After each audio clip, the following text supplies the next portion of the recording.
स्वागत है आप सभी का दोस्तों। वाईफाई स्टडी डिफेंस एग्जाम पे सीडीएस के लिए एक और यूनिट आपके लिए लेकर के मैं आ गया हूं, Sunil sir.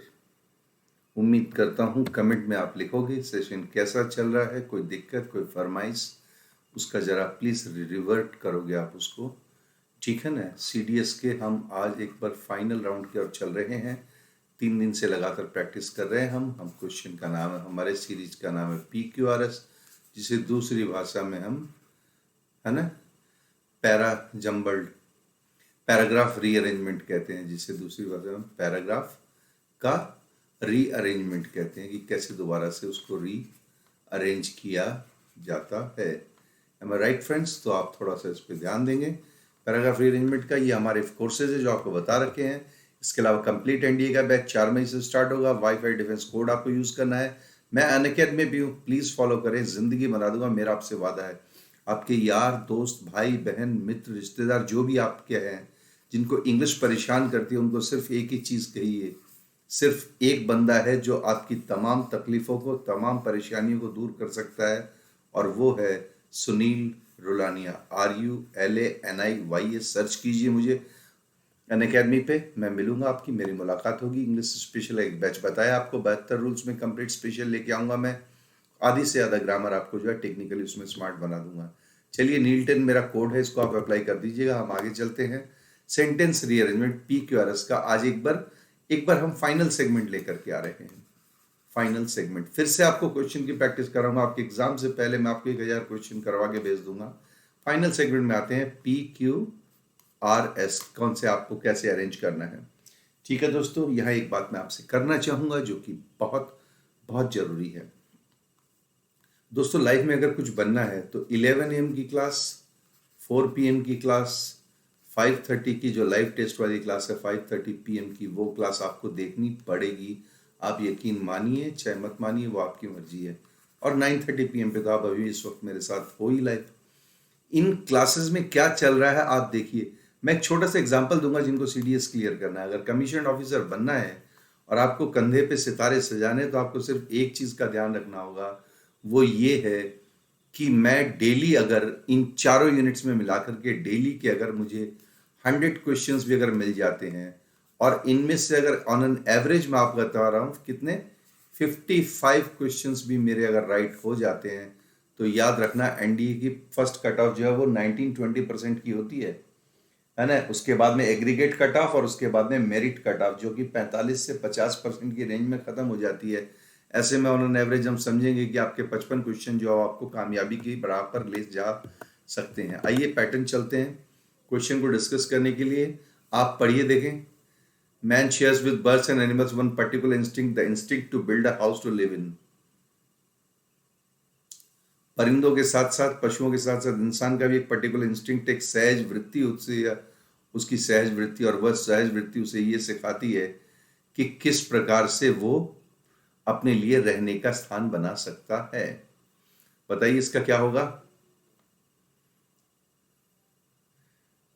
To visit an English house, man's idea of house keeps changing from age to age. Right, तो समझने की कोशिश करना कि जब हमारे अंदर ये आ रहा है कि man shares with birds a house, और man's idea of a house keeps changing from age to age, और ये एज टू एज माने आदि काल से है। तो इसका मतलब क्या हम ये मान के चलें कि हम इसको क्यू से ओपन कर सकते हैं, ना। और ऑफ ऑल, यहां देखिएगा, ऑफ ऑल पीपल, परहैप्स, शायद, इट इज द इंग्लिश, अंग्रेज हैं, who have the finest taste in this matter, जिनका की सबसे ज्यादा रुचि, शानदार रुचि होती है। और ऑफ ऑल पीपल, अब सारे के सारे लोग आ गए इसमें। तो पहले तो क्या था, मानव प्रजाति थी, और वो भी कौन सी, आदिकाल की। और अब क्या आ गए, अंग्रेज, विशेष अंग्रेज, पूरी दुनिया में एक विशेष प्रजाति को अलग कर दिया। तो क्या ये हम मान के चलें कि एस से हम वाक्य को एंड कर सकते हैं। तो क्या पी और आर बीच में आ सकता है। But in all other respect the same instinct finds a much richer and more complex expression in man. Man share with birds. Man share with birds and animals one particular instinct, the instinct to build a house to live in, but in all other respects the same instinct finds a much richer and more complex expression in man. इसका मतलब है are भी open कर सकता है, इसको are भी open कर सकता है, ये लीजिए आर ओपन कर सकता है, तो हम आर के साथ चले गए। फिर man's idea of a house keeps changing from age to age, ये कौन सा पार्ट में हुआ आपका? क्यू में। तो आर से ओपनिंग हुई तो क्यू में, to visit an English house and that to an old manor house is to know what it means to own a house. The key is real warmth and comfort not mere show. इसका मतलब है P and में आएगा तो जवाब हो जाएगा इसका RQSP, RQSP। आप बोलोगे कैसे? मैं बताता हूं आपको कैसे। देखिए यहां तो पूरे के पूरे अंग्रेज आ गए, पूरे अंग्रेज एक साथ आ गए। द इंग्लिश है तो पूरे अंग्रेज आ गए, क्यों? क्योंकि पूरा पूरा द के साथ में पूरी कम्युनिटी आ गई। और फिर कहता है कि एक अंग्रेज के घर में आप जाओगे, that to an old manor house, तो वहां पर इट मीन्स, तो वहां आपको लगेगा कि घर एक्सल में जो बनाते हैं वो, उसका मतलब क्या होता है? उसका मतलब ये होता है, यहां दिया हुआ आपको, इसका अर्थ ये है, द कील is real warmth and comfort. वहां कंफर्ट और वार्मथ होता है, न कि केवल शोबाजी होती है। तो ये लास्ट में इससे जुड़ गया तो वो पी से जुड़ गया, तो सही जवाब क्या हो गया आपका? RQSP। किसी को दिक्कत आई तो बोलिए। RQ और SP, इसे मैं डिस्टेंस में कर दिया था। अब आप ये वाला पूछ लेंगे सर आप Q वाला, तो Q वाला सेगमेंट अगर हम ले भी लेते हैं, man's idea of a house, तो दिक्कत क्या होगी? ऊपर देखिए, दिक्कत ये होगी दोस्तों कि मैं थोड़ा सा कलर ला रहा हूं आपके लिए, ध्यान से सुनोगे आप प्लीज, है ना। मैं इसको हाइलाइटर में कन्वर्ट करूंगा ताकि आपको चीज और बेहतर लगे। जो मैं कहना चाहता हूं वो आप सुनना, ठीक है ना, मेरे मन में क्या चल रहा है। यहां देखिए आप, इंस्टिंक्ट, और ये इंस्टिंक्ट किससे है? The same instinct. और ऊपर क्या है? One particular instinct. एक इंस्टिंक्ट और ये है सेम इंस्टिंक्ट और वही इंस्टिंक्ट। इसका मतलब ये है कि इस बात की गारंटी है कि आर ओपन करेगा ही करेगा, और आर किसी और में ओपन नहीं कर रहा, तो ये सारे के सारे हम क्या कर देंगे? बोलिए, खारिज कर देंगे। Is that clear? Thank you very much. R से ओपन हो गया, सही जवाब हमारा आ गया। कलरिंग से आपको ज्यादा अच्छे समझ में आया होगा, ठीक है ना। तो इसका मतलब ये है, हम बड़ी आसानी से कह सकते हैं कि हमारा जवाब क्या होगा? हमारा जवाब होगा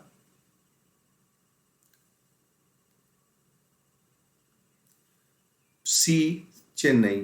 ठीक है, पेन ले लेते हैं हम वापस से। जवाब दे दीजिए, हमारा जवाब क्या हो जाएगा दोस्तों? सी, चेन्नई। ठीक है, स्पॉट कर दूं आप कहें तो? अभी कोई आपको अगर गुंजाइश हो तो बताओ। नहीं है? ये लीजिए, ये आंसर हो गया RQSP। तो आपका आंसर क्या हो गया इसमें? आपका आंसर हो गया इसमें सी। ठीक है, कमेंट करते रहना, कोई दिक्कत आती तो मैं फिर से समझा दूंगा। Though a mediocre student, I took science after passing the matriculation examination. ध्यान से सुनोगे please. Though a mediocre student, हालांकि मैं एक ठीक ठाक विद्यार्थी था, ठीक ठाक, न बहुत अच्छा न बहुत बुरा, मीडियोकर। I took science, तो मैं मीडियोकर स्टूडेंट था, मैंने साइंस ले ली आफ्टर पासिंग दी मेट्रिकुलेशन एग्जामिनेशन।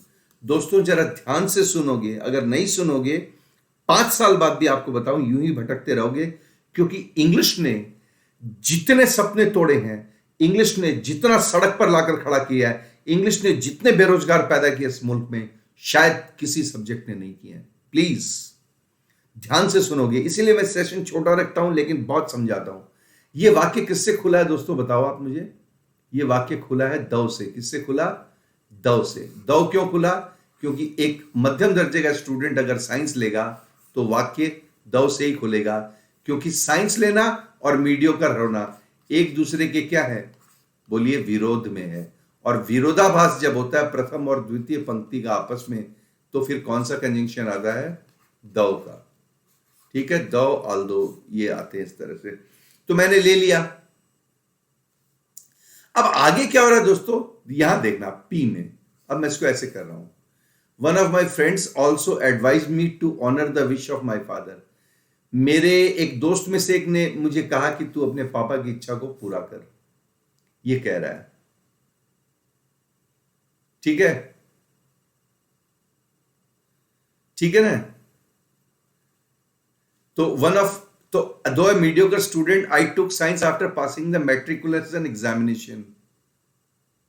ठीक है ना? अब इसमें क्या कह रहा है? I took science, मैंने साइंस ले ली। नीचे आइए, ये क्या कह रहा है? मैंने साइंस ले ली। My choice was not backed by any fascination. मेरी इस चॉइस के पीछे कोई जुनून या लाइकिंग या कोई चाहत नहीं थी साइंस के सब्जेक्ट के लिए, but was made simply to oblige. But ये इसलिए ली गई थी ताकि मैं अपने पिता पर एहसान कर सकूं, डिसीज्ड फादर, मेरे मृत पिता की इच्छा का मैं सम्मान कर सकूं, who had wanted to me to go in for medicine, जिनकी हार्दिक तमन्ना थी कि मैं मेडिसिन पढ़ूं। तो इसका मतलब यह हुआ कि हम इस वाक्य को बड़ी आसानी से एज ए स्टूडेंट एस से बिगिन कर सकते हैं, एस से शुरू कर सकते हैं इसको हम। ठीक है,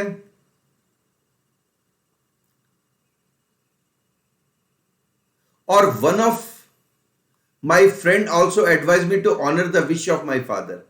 मेरे पिता की इच्छा का सम्मान करूं, ऐसा मेरे एक दोस्त ने भी मुझसे कहा। अगर मेरे दोस्त ने ऐसा मुझसे कहा कि मैं अपने पिता की इच्छा का सम्मान करूं, तो इसका मतलब मैं स्वतंत्र हूं कि एस के बाद पी ले आऊं। लेकिन दिक्कत क्या है कि I had an aptitude for arts, लेकिन मेरी आर्ट्स में बहुत रुचि थी। तो पहले तो पिता की और दोस्त की बात हो गई, लेकिन मेरी खुद की रुचि किसमें थी? आर्ट्स में थी। और द रिजल्ट वॉज दैट, और आर्ट्स में रुचि का कारण यह था कि विलियम वर्ड्सवर्थ, पीबी शैली और जॉन कीट्स, ये तीनों के नाम मैंने आपको फुल बता दिए। वर्ड्सवर्थ, शैली और कीट्स ये अंग्रेजी के बहुत महानतम कवि थे। वर्ड्सवर्थ माने विलियम वर्ड्सवर्थ, शैली माने पीबी शैली और कीट्स माने जॉन कीट्स। इनमें से शैली और कीट्स जो है वो बहुत ही शानदार पोएट्स थे, और वर्ड्सवर्थ जो था वो नेचर का पोएट था, यानी कि प्रकृति पर लिखता था। तो ये मुझे ज्यादा were much better understood, were much better understood का मतलब मुझे ज्यादा समझ में आते थे by me than Euclid, Newton या डाल्टन, जो कि साइंस के थे। तो इसका नतीजा ये हुआ कि आर्ट्स में मेरी रुचि पहले थी तो मैं पहले आ जाऊंगा, और डाल्टन, यूक्लिड, न्यूटन जो थे वो क्यू वाले पार्ट में, एलिमेंट में, वो मैं बाद में ले आऊंगा। सवाल मेरा आंसर क्या बन जाएगा? SPRQ। कितनों को पता है? ये पसंद आया? मुझे नहीं पता। मैं इसको फिर से आपके उसी हाइलाइटर अंदाज में, जिससे कि मैंने आपको हाईलाइट करना अभी सिखाया था ना, उसी में मैं दोबारा से इसको हाईलाइट करूंगा। ठीक है ना, ताकि मैं चीजों का आपको और बेहतर तरीके से समझा सकूं। Is that clear? आइए हाइलाइटर में लेके चलता हूं। ठीक है, पहले मैंने हाइलाइटर ले लिया, अब मैं उसका कलर ले लेता हूं। दोस्तों क्या हुआ है देखिए, मैं मीडियोकर स्टूडेंट था, मैंने साइंस ले ली। पहली बात तो मीडियोकर साइंस लेगा क्यों, इसीलिए 2 आया है। क्यों ली science? My choice was not by fascination, कोई जुनून में या चाहत में नहीं ली सब्जेक्ट के मैंने, बट परंतु क्या था, made simply to oblige my deceased father, मेरे स्वर्गीय पिता की इच्छा को पूरा करना था, जो कि चाहते थे कि मैं साइंस लूं। तो इसका मतलब यह है कि एक के बाद आप एस, पिता की इच्छा जो है उसको सबसे पहले नंबर पे रख दिया आपने, 1 नंबर पे आ गया। और वन ऑफ माई फ्रेंड्स, मेरे दोस्त ने भी also advise me to honour the wish of my father, कि मैं अपने पिता की इच्छा का सम्मान करूं। तो ये आ गया सम्मान 2 नंबर पे, SP। फिर I had an aptitude for arts, मेरी रुचि किसमें थी? आर्ट्स में थी, और इसीलिए आर्ट्स में मुझे वर्ड्सवर्थ, शैली और कीट्स जो है वो ज्यादा समझ में आते थे। तो ये हो गया आपका R, और R के बाद में Q। ठीक है, तो SPRQ ये जो है ये आपका कॉम्बो बन गया, करेक्ट। ठीक है दोस्तों, आइए आगे चलते हैं। कोई दिक्कत आई तो बताना मुझे। जो बोला है मैंने वही होगा, इसके अलावा कुछ नहीं होगा, ये आप जान लेना। ठीक है दोस्तों, फिर से अपन पेन ले लेते हैं, नेक्स्ट में चले चलते हैं। ठीक है, नेक्स्ट पॉइंट आपका क्या है, पढ़ें आप इसको, देखें मेरे साथ, पढ़ लें please. After working for some years in London, Mr. Wilmot was transferred to a coast resort, and of course, the family outings were often made to the beach. चलिए, क्या कहता है ये क्वेश्चन आपसे, बोलिए। ये क्वेश्चन आपसे कहता है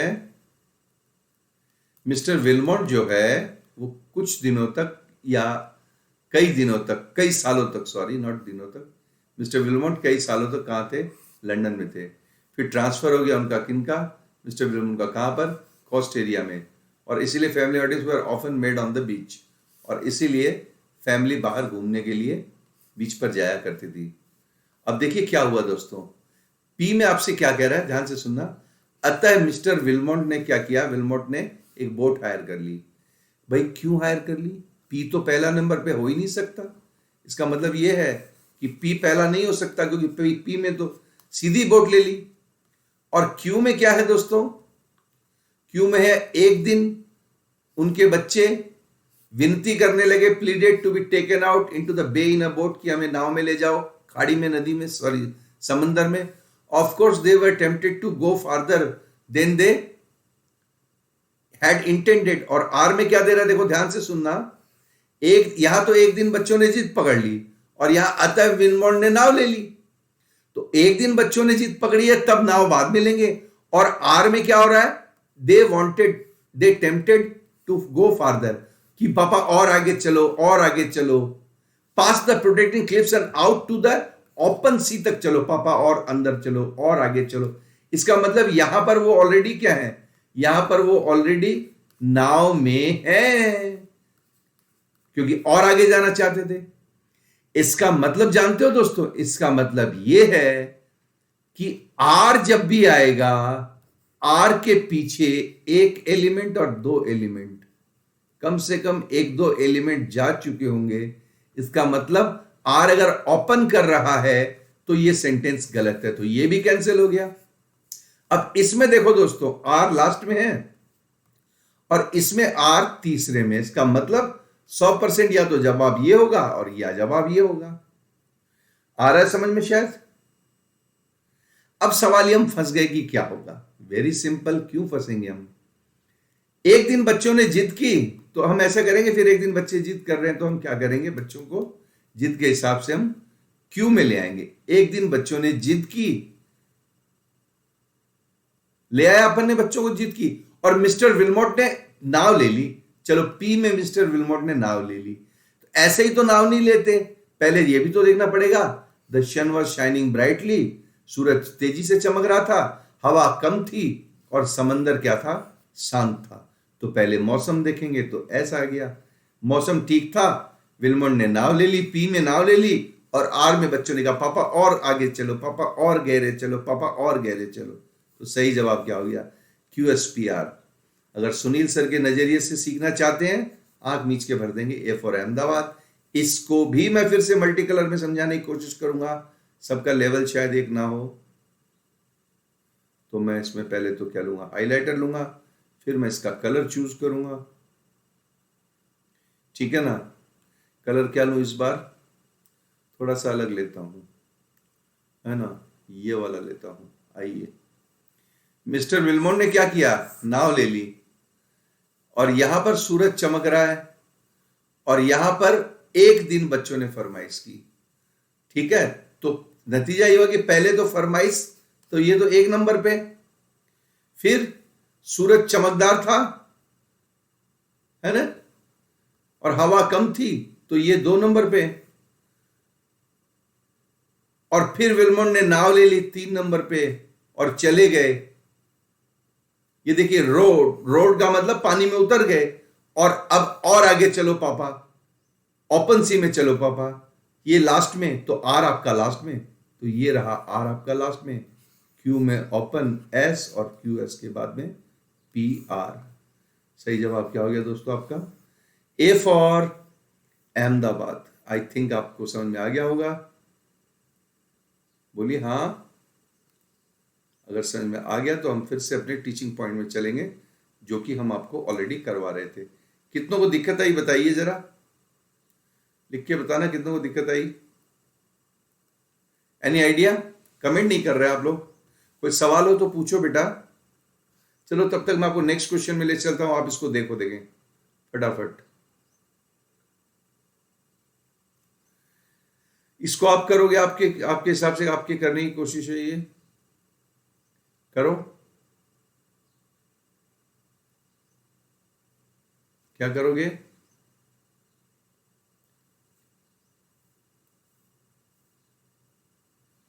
Florence Nightingale rendered a unique service when the call came to her from the government to help the wounded and the suffering in the hospital at Scutari during the Crimean War. चलिए दोस्तों, आपको France की घटना का पता है जब Crimean war हुआ। कौन सा वॉर? ये देखिए, क्रीमियन वॉर हुआ। ऐसे में क्या हुआ दोस्तों उस समय?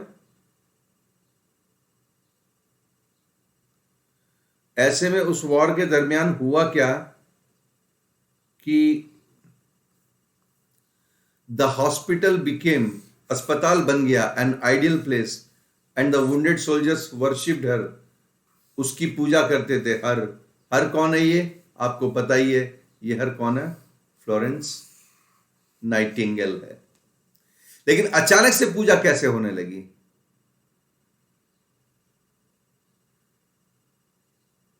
अचानक से पूजा इसलिए होने लगी क्योंकि आपने दिया हुआ है कि व्हेन अ कॉल केम, जब एक बुलावा आया, to her from the government to help the wounded, और कहां पर? सफरिंग इन द हॉस्पिटल, कि अस्पताल में जो घायल सैनिक है, फ्लोरेंस नाइटिंगेल आप जाइए और स्क्यूचरी के अंदर जो क्रीमियन वार हुई उसमें घायल सैनिकों की आप सेवा कीजिए। अब वो हॉस्पिटल पहुंची है, एस में वो हॉस्पिटल पहुंच गई। एम आई राइट? एस में वो हॉस्पिटल पहुंची है और वहां क्या हुआ है?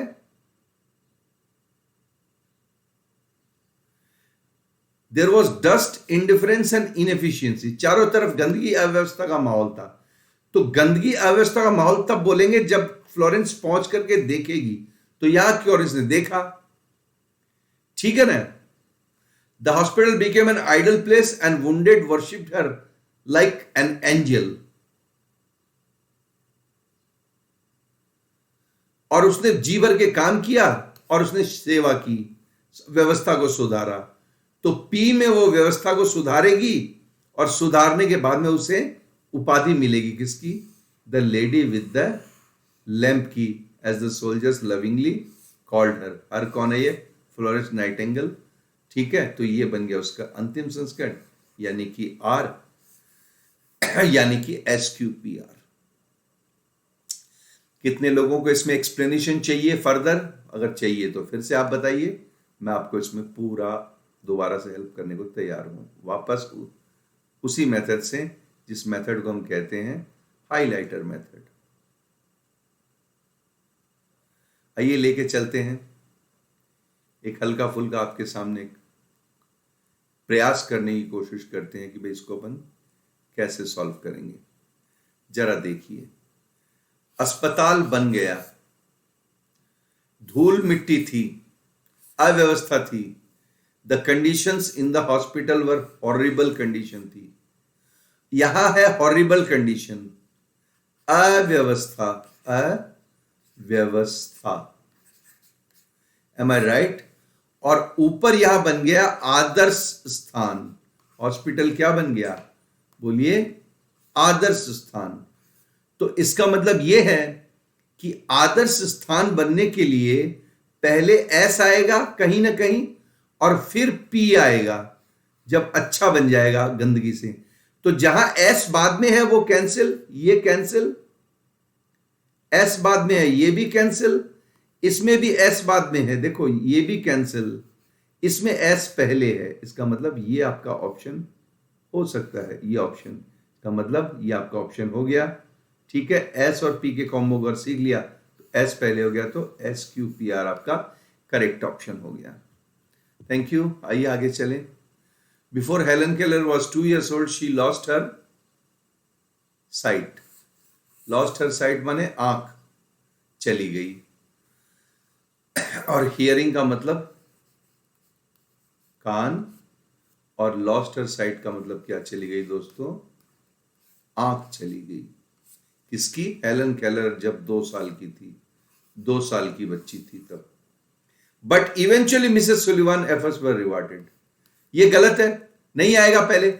लेकिन हेलन केलर 2 साल की थी तो उसकी आंख और कान की शक्ति चली गई, लेकिन आखिरकार सुलिवान को उनके प्रयासों को सफलता मिल गई। ये किससे शुरू हुआ? बट से। बट से शुरू हुआ तो ये नहीं आएगा। Miss Sullivan arrived at the Keller house when Helen was 7। ये रहा, देखिए इसमें हेलन कितने साल की है? 7 साल की है। यहां कितने साल की है? 2 साल की। यहां कितने साल की है? 7 साल की। तो 2 साल के बाद 7 साल की अगर आएगी, इसका मतलब हम ये कह सकते हैं कि क्यों पहले आएगा। ठीक है, क्यों पहले आएगा, तो ये कैंसिल और ये 2 आपके कैंसिल। फिर मिस सुलिवान जो हेलन केलर की टीचर थी, गूंगी बहरी लड़की को सिखाने के लिए आई थी, जिसकी बीमारी से आंख और कान की शक्ति चली गई, वो पहले 7 साल की उम्र में जब हेलन थी तो आ गई। फिर आखिरकार हेलन को सफलता मिली और उसे इनाम मिला। तो ऐसा उसने क्या किया होगा कि उसको इनाम मिला? तो पी तो पहले नहीं आएगा। Miss Sullivan worked closely with her new student, अपने नए स्टूडेंट के साथ तो यहां पर पहुंची और यहां पर उसने काम शुरू किया, तो ऐसा आ जाएगा। काम करने के दरमियान क्या है? एट टाइम्स कभी कभार टीचर्स फ्रस्ट्रेटेड भी होती थी गूंगी बहरी लड़की के साथ, तो ये क्या आ जाएगा? आर आ जाएगा। लेकिन आखिरकार मिस सुलिवान को सफलता मिली, आखिरकार, तो इसका मतलब है ये पी आ जाएगा। तो आपका सही जवाब क्या हो जाएगा? QSRP के हिसाब से उत्तर ए। एम आई राइट? सहमत हो आप? कितने लोग सहमत हो बताओ। इसको वैसे बता देता हूं क्योंकि मैंने पहले आपको वैसे बता दिया था। जरा समझने की कोशिश करोगे तो और बेहतर तरीके से बता दूंगा, पेन पैटर्न मोड में। क्या बताऊं? ऐसे बताता हूं मैं आपको, देखो वर्ड को इस पैटर्न में लेके जाता हूं कि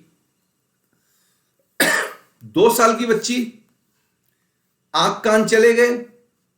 7 साल की उम्र में हेलन यहां पे आई, तो 7 साल में आई तो यहां पे काम स्टार्ट हो गया। स्टार्ट कहां हुआ?